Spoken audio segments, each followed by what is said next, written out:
אז אנחנו ממשיכים מאותה נקודה שהפסקנו אתמול, הלכות ערב פסח. יש הלכות לערב פסח. למה? יש הרבה אנשים לא יודעים שבזמן שבית המקדש היה קיים, קורבן פסח היו שוחטים אותו ביום, לא בלילה. זה לא כמו קורבן חגיגה ששוחטים בחג, או עולת ראייה גם בחג, אלא קורבן פסח שוחטים אותו בחצות היום, או קצת אחרי חצות היום, אחרי קורבן התמיד של בין הערביים. בדרך כלל, שום קורבן לא קרב אחרי קורבן התמיד של בין הערביים, חוץ מקורבן פסח.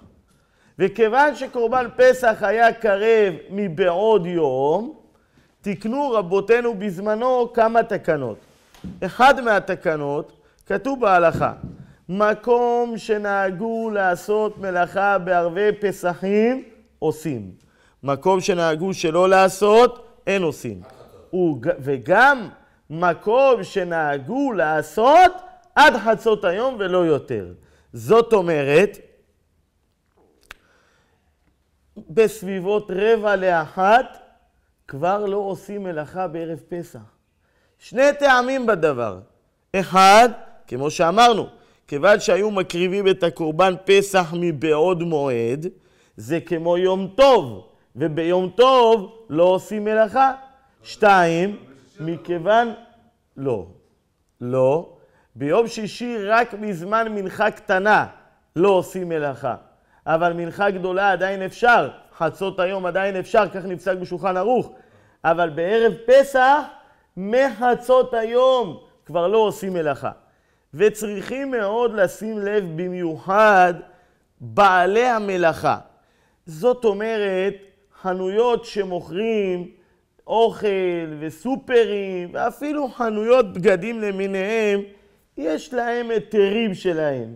אבל בעלי מלאכה בפועל, אם זה נגר, או חייט, או מייצר, או בונה, או וכל הדברים הללו, בתי חרושת וכדומה, עד חצות היום בערב פסח. הטעם השני, שהוא הטעם שנוגע אלינו, כדי שיהיה אדם פנוי ומוכן להכין את ההכנות לליל הסדר. וצריכים לדעת, דיברתי אתמול, הסברתי שהרבה פעמים אנשים מתמקדים לפני הפסח בניקיונות ובכל הדברים הללו, וזה טוב מאוד, אבל בהכנות ובהיערכות לליל הסדר הם לא כל כך שמים את ליבם לדבר. צריך להיערך. מה שצריך להכין, לקנות, להביא, לארגן, כדי שיהיה בעזרת השם הכל ערוך ומוכן לליל הסדר. וחלילה וחס שלא יקרה מצב שיחסר משהו בליל הסדר, ואחר כך חלילה אולי יגיעו לידי כעס או לידי קפדנות וכדומה. לדאוג, הכל ברוגע, הכל בשלווה, כל ההכנות שצריך להכין. מה עוד? צריכים לדעת דבר נוסף, לגבי נשים צדקניות. יום טוב מבשלים. נכון, בשנתיים האחרונות פסח חל בשבת, אז גם ככה לא בישלנו בחג. השנה פסח חל ביום שלישי, יום שני בלילה. אז יש כאלה נשים שמבשלות בחג. בסדר גמור, מותר לבשל ביום טוב, אוכל נפש.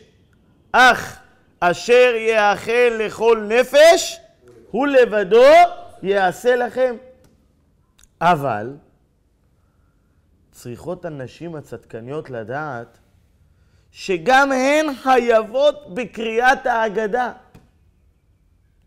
מה קורה?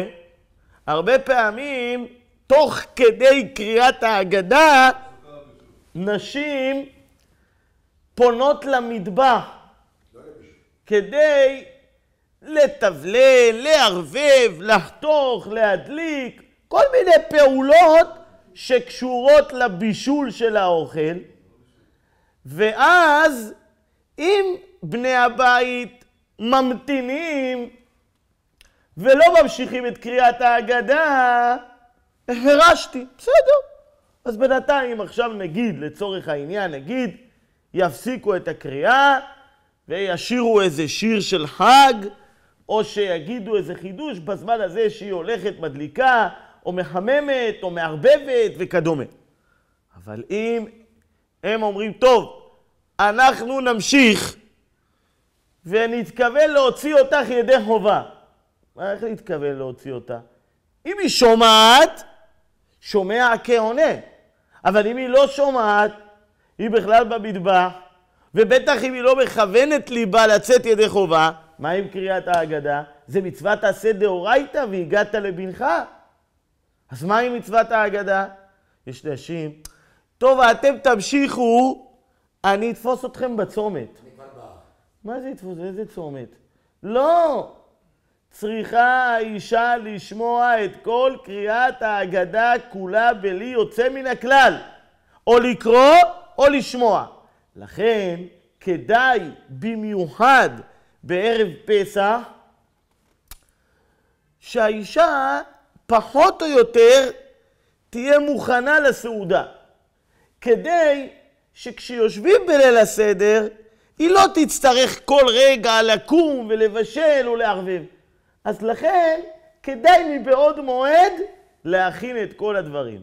דבר נוסף, אם אנחנו כבר נמצאים במטבח, אני אומר, מרן כותב, מקום שנהגו לאכול צלי בלילי פסחים, אוכלים. מקום שנהגו שלא לאכול, אין אוכלים. והיום נקרא זמננו מקום שנהגו שלא לאכול צלי בלילי פסחים. למה? אני אסביר. קורבן פסח, שהיו אוכלים אותו בליל הסדר, מדין תורה, כמו שכתוב בפרשת בו, הוא חייב לאכול צלי. שנאמר בתורה, אל תאכלו ממנו נא, ובשל מבושל במים, כי אם צלי אש. קורבן פסח היה נאכל צלי. בעוונותינו הרבים, אין לנו בית המקדש. אנחנו עושים זכר לקורבן פסח. מה אנחנו אוכלים זכר לקורבן פסח? את האפיקומן. אבל אנחנו לא אוכלים בשר זכר לקורבן פסח. למה? חלילה וחס שלא ייראה כאוכל זבחים בחוץ. חס ושלום, אם אנחנו עלולים לחשוב זה קורבן פסח, ואנחנו אוכלים אותו מחוץ לבית המקדש, והרי אסור לאכול קורבנות מחוץ לבית המקדש. רגע, לכן גם כשקונים בשר, צריך להיזהר לא לומר, אני קונה בשר לפסח. כי השילוב של המילים בשר לפסח הוא בעייתי. צריך להגיד, קונה בשר לחג. שאר הדברים אין לי בעיה. אני קונה ביצים לפסח, קונה מצות לפסח, יין לפסח, אין לי בעיה. שילוב של המילים, אני כבר פונה אליך, שילוב של המילים בשר לפסח הוא בעייתי. ומכוח הדין הזה, אומר מרן, לא אוכלים צלי בליל פסח. למה? שלא יחשב או ייראה כקורבן פסח. אתם יודעים, במהלך ההגדה אנחנו אומרים 3 דברים. רבן גמליאל אומר, כל מי שלא אמר 3 דברים הללו בפסח, לא יצא ידי חובתו. ואלו הן פסח, מצה ומרור. עכשיו אומרים, פסח זה שאנו אוכלים על שומה, מצה זו שאנו אוכלים על שומה, מרור זה שאנו אוכלים על שומה. שימו לב, כשאומרים מרור זה, מרימים את המרור, מרים לכל בני הבית. מרור זה שאנו אוכלים על שומה, ואז על שום שמררו המצרים וכו'. מצה גם כן מרימים. מצה זו שאנו אוכלים על שומה, על שום שלא הספיק בצקה וכו'. כשאומרים פסח לא מרימים, אגב, מה אנחנו שמים בקערה זכר לקורבן פסח? את הזרוע. מה זה זרוע? יש כאלה נוהגים לקחת כבש, יש כאלה נוהגים לקחת כנף של עוף. למה? הם אומרים גם כך וכך, זה הולך אחר כך לזריקה. אז חבל, הרי אסור לאכול אותו בליל הסדר. רק למחרת. אז יש כאלה שמים כנף. אז כשאנחנו אומרים פסח זה שאנו אוכלים על כנף של עוף, אז אומרים פסח זה לא מרימים, מסתכלים. פסח זה, בלי להצביע, פסח זה שאנו אוכלים על שומה, ככה, רק מסתכלים. למה? שוב, שלא ייראה או יחשב כאילו אנחנו אוכלים חלילה קודשים, זבחים בחוץ. ומכוח הדבר הזה, רגע, ומכוח הדבר הזה, אומר מרן, לא אוכלים צלי בלילי פסחים. מה זה צלי? מה זה צלי? קודם כל, צלי מנגל על האש, זה ודאי אסור. עכשיו, גם תנור. אם לא שמים קדרה, אלא שמים משהו צלוי, גם בעייתי. ואפילו צלי קדרה, מה זה צלי קדרה? שמים בתוך סיר על הגז, אבל בלי רוטב. שמים מעט שמן ויוצא לו ככה בשר צלוי על הגז, אסור. ויש מחמירים אפילו בעוף, לא רק בשר, אפילו בעוף. אף על פי שהרי קורבן פסח, מה הוא היה? בשר. איזה בשר? איזה בשר? כבש. אז מה קשור עוף? עדיין כל מה שנקרא שמו בשר, אנחנו מחמירים. הנה תראו, בהלכות 9 הימים, מראש חודש אב, לא אוכלים בשר. אז מעיקר הדין, בשר בקר, שזה היה קרב לבית. אבל אומרים לא, גם בשר עופות. אז יש כאלה אומרים, בגלל שגם עופות היה בבית המקדש. ויש כאלה אומרים שגם עוף נקרא בשר. אז אותו הדבר, גם ליל הסדר, ראוי לא לאכול צלי עוף. אז מה עושים? מה אוכלים? רק מה שקשור עם מרק. רק מה שקשור עם מים. דבר נוסף רציתי לומר, אם אנחנו כבר במטבח, ודיברנו על הנקודה הזאת שלא כדאי שנשים תבשלנה בליל הסדר בזמן שצריכות לשבת בהגדה. דבר נוסף אני רוצה לומר, רבותיי, נשים צדקניות ויקרות, אשריכן, אתן רוצות לענג את החג, אתן רוצות לשמח את החג, לשמח אותנו בחג, ולפיכך הן מכינות מלא דוגמאות וכל מיני תבשילים ומטעמים.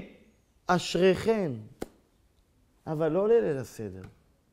זה בעיה בליל הסדר. למה? קודם כל יש לנו את המצות לפני. אז אנחנו כמה שאולי באנו רעבים לליל הסדר, אנחנו אוכלים 3 כזתות לפני. תכף נרחיב בעניין. ומרור, לא, לפני הסעודה אני מתכוון. ומרור וכדומה. אוקיי, עכשיו הגענו אל הסעודה. גם בסעודה, חכם עיניו בראשו, לבל ימלא קרסו. כי אם הוא ימלא את קרסו, הוא לא יוכל לאכול מהאפיקומן. עכשיו, אם יש תבשיל, 1 או 2 נגיד, אז איך אומרים, עוד אדם יכול לעמוד בזה, יאכל וישאיר מקום לאפיקומן. אבל אם האישה מכינה כמה גוונים וכמה סוגים, ויש בן אדם שרוצה לטעום מכולם, למה? לא רק, הוא טוען שלא יעלב שום אוכל, שהוא לא טועם אותו. אז רגע, אז מה יהיה? בסוף הוא מגיע לאפיקומן כשהוא מלא. ותשימו לב רבותיי, אם אדם אכל אפיקומן אכילה גסה, לא יצא ידי חובתו. מה זה נקרא אכילה גסה? מה זה נקרא אכילה גסה? בכוח. לא בא לו לאכול. הוא אוכל את זה רק בשביל המצווה. אסור, לא טוב, לא יצא ידי חובתו. ממש לא. ממש לא. צריכים להשאיר מקום קטן לאפיקומן. נכון. לא, אבל אני אסביר. ברור ש... רגע, לא, רגע. ברור שאני אוכל, אנחנו אוכלים את האפיקומן בשביל המצווה. זה ברור. אבל גם כשאנחנו אוכלים בשביל המצווה, צריך שלא יהיה לי קץ בזה. אוף, אני דוחף בכוח. זה לא קיום המצווה. הסברנו אתמול. לא אותי קראת יעקב, כי יגעת בישראל. כשאדם עושה מצווה בכוח, זה לא המצוות של הבורא יתברך. אני אמרתי, אני חוזר ואני אומר. שימו לב, חכם עיניו בראשו. הוא מתכנן את עצמו מבעוד מועד, שהוא לא אוכל את האוכל עד כדי פיצוץ, שאז הוא לא יוכל לאכול את האפיקומן, אלא משאיר מקום לאפיקומן. לדוגמה, איך צריך לאכול את האפיקומן? הרי אנחנו אומרים, זכר לקורבן פסח, הנאכל על השבע. מה זה נאכל על השבע? כמו למשל באולם, כשאדם הולך לאולם. אתם ראיתם, יש בן אדם הולך לאולם, אוכל מנה עיקרית, ואחר כך מביאים קינוח עוגה, הוא גם אוכל. ויש בן אדם מפוצץ, לא יכול לאכול. זה נקרא אכילה גסה אם יאכל את האפיקומן. צריך שזה בא לקינוח. אגב, למה נקרא שמו אפיקומן? דורשת הגמרא, אפיקומן זה כמו קינוח, סוג של קינוח. לכן צריך, כמו שאמרתי, כן, אפיקומן זה פירושו המילה קינוח. לכן צריך, כמו שאמרתי, לתכנן את צעדיו מראש, ולכן אני מבקש שנשים לא תבשלנה הרבה לליל הסדר.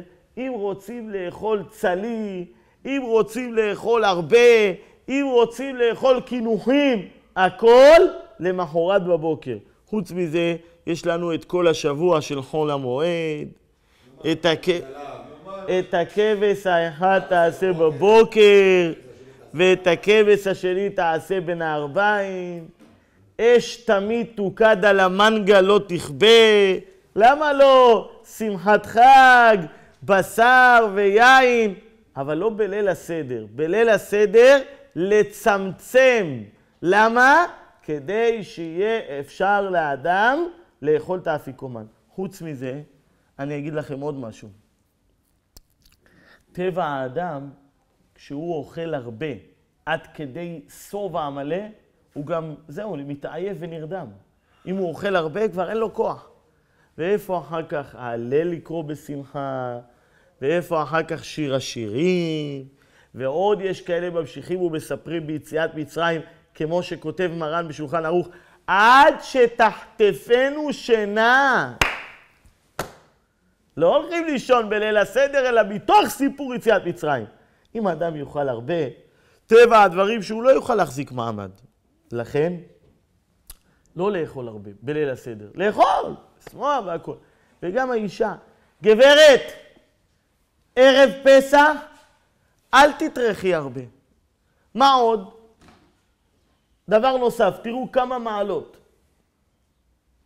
אמרתי בשיעורים הקודמים על עניין האכילה בערב פסח. אמרנו נכון שכתוב בהלכה שצריך לבוא תאב כדי לאכול את הכזיתות מצה בשמחה ובהתלהבות לקיים מצוות עשה דאורייתא. יחד עם זאת, לא לבוא מורעבים יותר מדי. אגב, אם אתם רוצים לעשות איתי חשבון של שעות, אתם תראו שכעת בשעון קיץ, לפני 10:30, אנחנו לא מגיעים לשולחן עורך בכלל. איפה? עד שאתה מגיע מבית הכנסת, אחרי ההלל, יש הלל בבית הכנסת בליל פסח, עד שאתה מגיע הביתה, מסדרים, אם יש אורחים, לוקח כל הדברים, עד שמתחילים את הקידוש, מספרים ביציאת מצרים כמו שצריך, לא ממהרים, לא חוטפים. כתוב בלה מצה יצא, בלה אגדה לא יצא. פירוש, אם האדם לקח מצה, בלה אותה, יצא ידי חובה.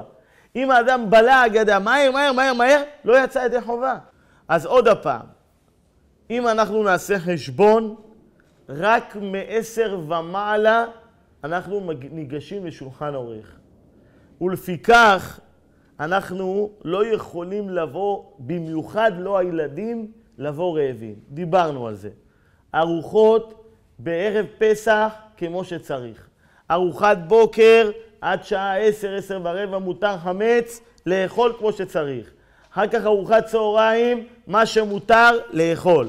לתת בעיקר לילדים לאכול. שלא יבואו רעבים ויהיו קצרי רוח וגם לא המבוגרים. אבל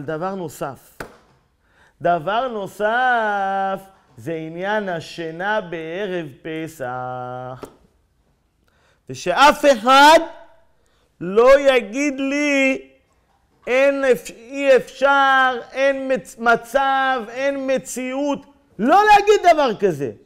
זה הכרח לישון בערב פסח, זה כתוב בהלכה, כדי שאדם יוכל לבוא לליל הסדר רענן וערני ויכול לקיים את המצוות כהלכתם. ואם האישה, כמו שאמרתי, עומדת במטבח ומכינה עוד תבשיל ועוד, גברת, אשתי היקרה, תעשי טובה. אני מוכן לוותר על כמה מטעמים, העיקר שתלכי לנוח. למה? מה להיעדר? בסדר, אבל הסברנו מקודם שלא יותר מדי, כי בסוף גם לא נוכל לאכול כמו שצריך את האפיקומן, אבל מעבר לזה, להיעדר עם כל הכבוד ומטעמים והכל, לא על חשבון זה שהאישה תבוא בליל הסדר גמורה ועייפה, וגם לא אתה. ברוך השם, אין עוד היום גדול. לא עת יאסף המקנה. השקו הצאן ולכו תשנו, לכו לישון. שעה, שעתיים כמו שצריך לישון צהריים, כדי לקחת כוחות מרעננים לליל הסדר. חברים יקרים, בואו נסגור את הפינה הזאת של ערב פסח. אמרנו, 1, לא עושים מלאכה אחרי חצות היום. 2, אגב, אסור גם להסתפר אחרי חצות היום. הרי אנחנו נכנסים לימי העומר, ועד למדלת לעומר לא מסתפרים ולא מתגלחים. אז מן הראוי שיסתפרו כמו שצריך לקראת החג. זה גם מצווה להסתפר לקראת החג. אז כל זה לעשות ערב שלפני ערב פסח. זאת אומרת ביום ראשון. יום ראשון להסתפר וכמו שצריך אצל ספר, ולא ביום שני אחרי חצות. או מקסימום יום שני עד חצות היום. אני לא מדבר על גילוח הזקן שהאדם מתגלח בביתו, זה יכול להתגלח גם עד כניסת החג. אבל תספורת כמו שצריך שהאדם מסתפר אצל ספר, עד יום שני בחצות היום. לפיכך, אם אתה מספר את עצמך כל הזמן באופן קבוע, אז אפשר להתיר. אפשר למרות שעדיף לעשות את זה לפני חצות היום.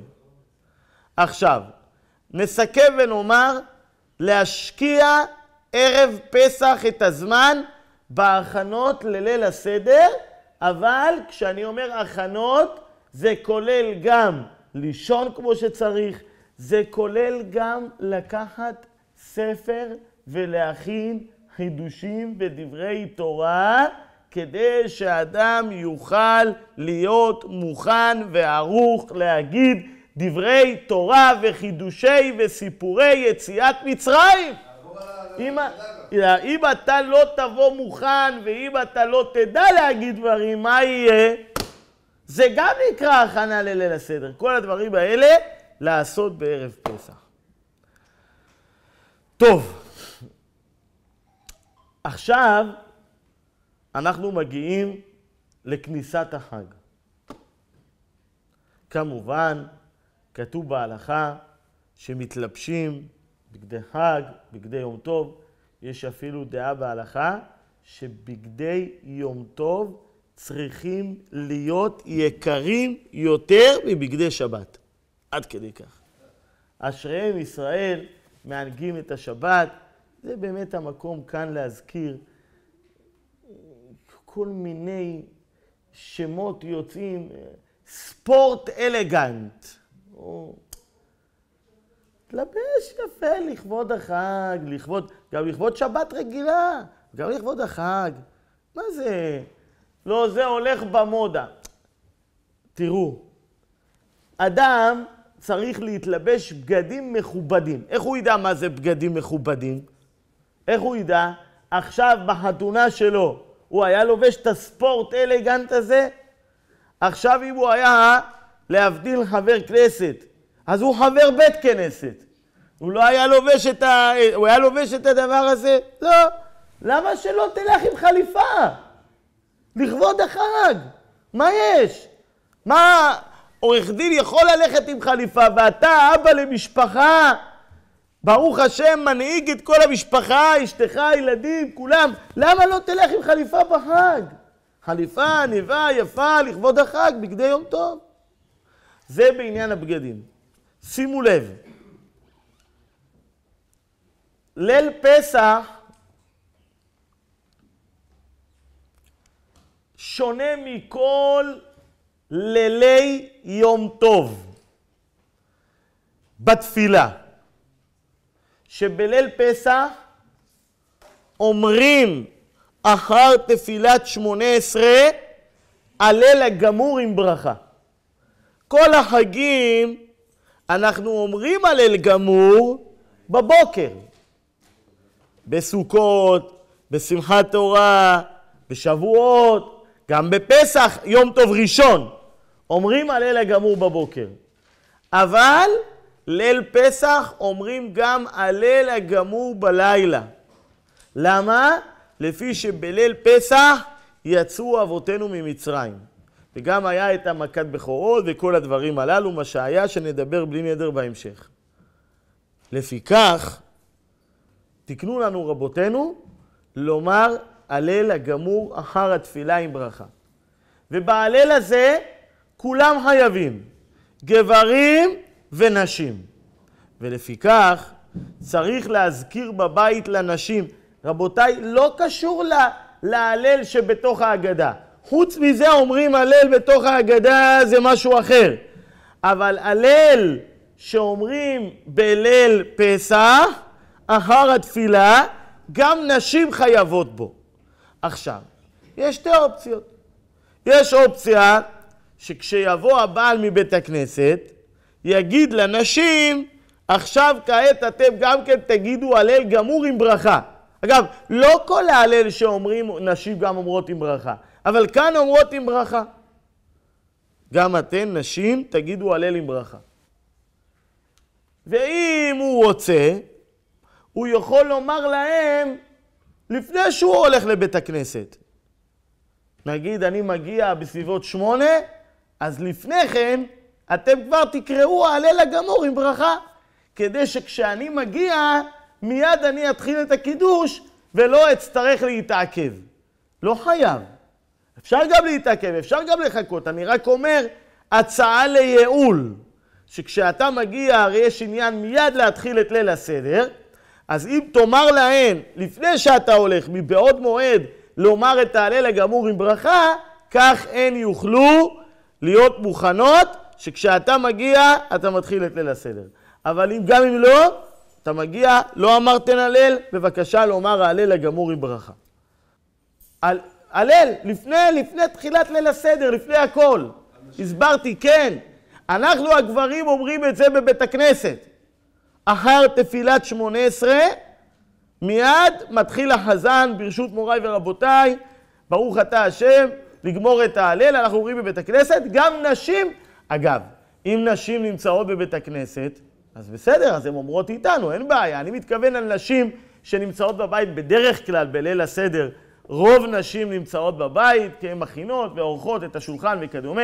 כתוב בהלכה שכדאי שכשהאדם מגיע, יהיה השולחן ערוך ומוכן, כבר הכל מסודר, בכלי חירות, בכלים מיוחדים, בכלים טובים, שיראה אווירת חג, אווירת בני חורין.